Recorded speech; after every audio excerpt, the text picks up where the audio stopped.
Now down, you can see the Alma College, and there, that's an architect's drawing of what the Alma College was going to be. And it was pretty well like that, except for the building on the right, the chapel. No. And they never did build that chapel. I guess when Timkins put the chapel in, that was the modern one.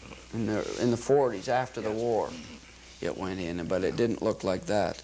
That looks like the parliamentary library. It does look like the parliamentary library, doesn't the old one? Gothic style. Whose design was that? I don't know.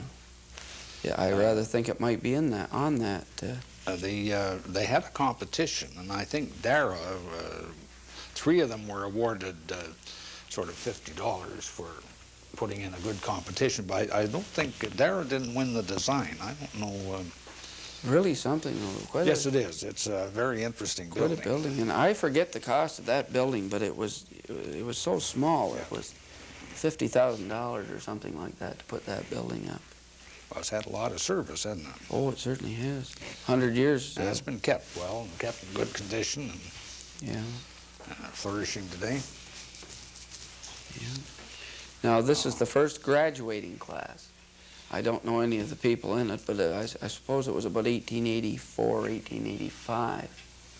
I'm not certain, but that's the first graduating class of Alma College. Well, that's kind of interesting. Everybody in white. And, Dr. Warner there, who was the principal at the time? Yeah, he quite possibly is in that picture. Somewhere. Robert Warner. This is another view of Alma College. This is after McLaughlin Hall had been added to the right-hand side in the 80s. I think about 1887, shortly after the college was built. Archibald McLaughlin gave the greater portion of the money to put that right wing on. He, of course, was one of the originators of the idea of the college, too. He supported it right from the start, didn't he? Yes. Alma College took its name, I believe, from Sheriff Monroe's daughter. Yes. Alma Monroe. Just why did they name it after her? He was one of the members of the committee. I suppose he may have... Well, a prominent member of the committee, I suppose, and a prominent member of the community.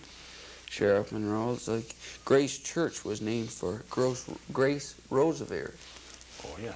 It's quite a... You wouldn't find that today, I don't think, naming it after... Now, this is just down further. It's Myrtle Street School, down on Myrtle Street. The first Myrtle Street School, 1882. No, it was built in 1881. I know 81, that. was it? Yes. Oh. And that's a Neil Dara designed school. That one and Manitoba? Scott. No, that one and Scott were built at the same time in 1881. Oh, yeah. Manitoba comes about 5 years later, I think. It was taken down in 1903, and the present school was erected there. My father went to this school, and also to the present school.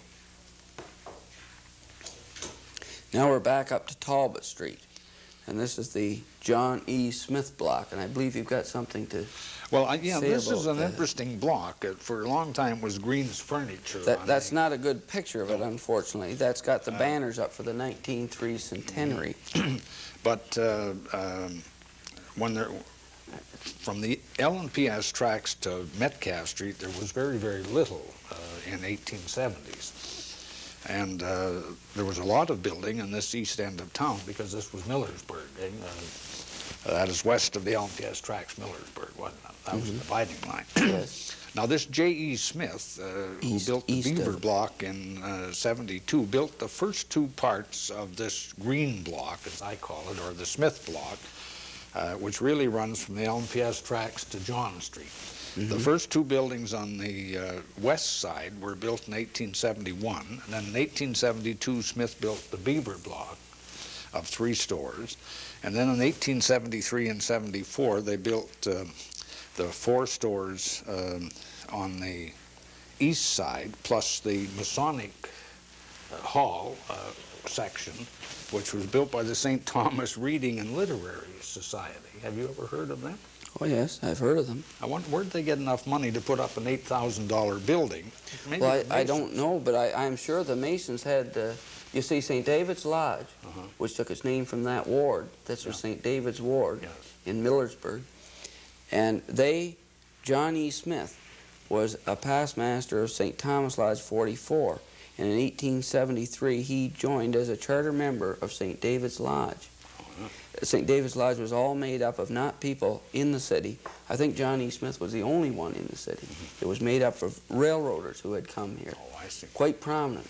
Squire Hunt was one of them. Oh, yeah.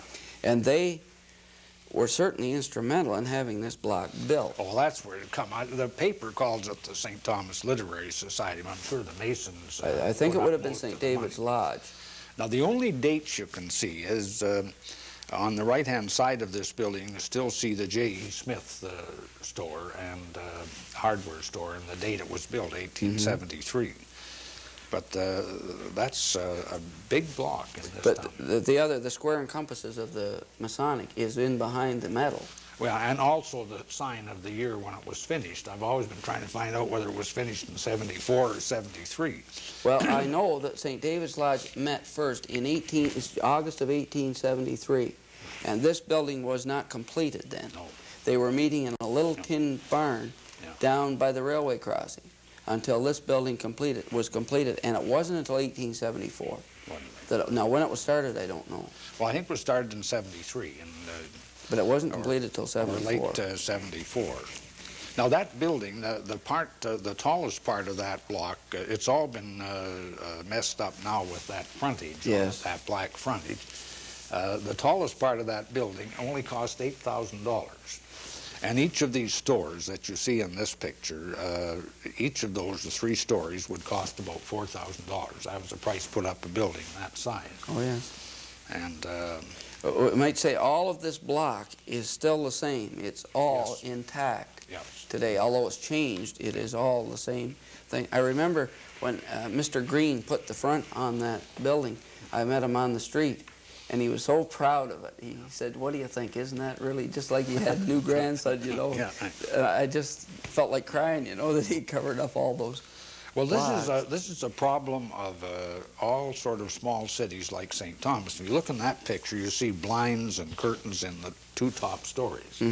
You'd have total occupancy in a building like that. People would be waiting to get in.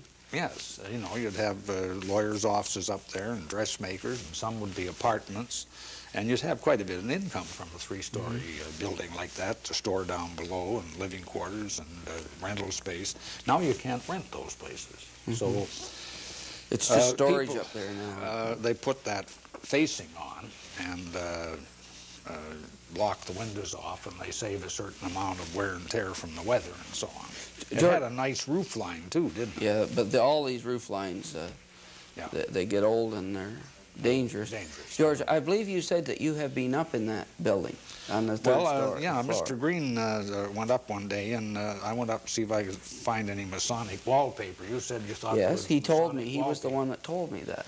Well, I couldn't find any. He let me run around. Now, I don't say Masonic wallpaper, but signs that there had been a lodge.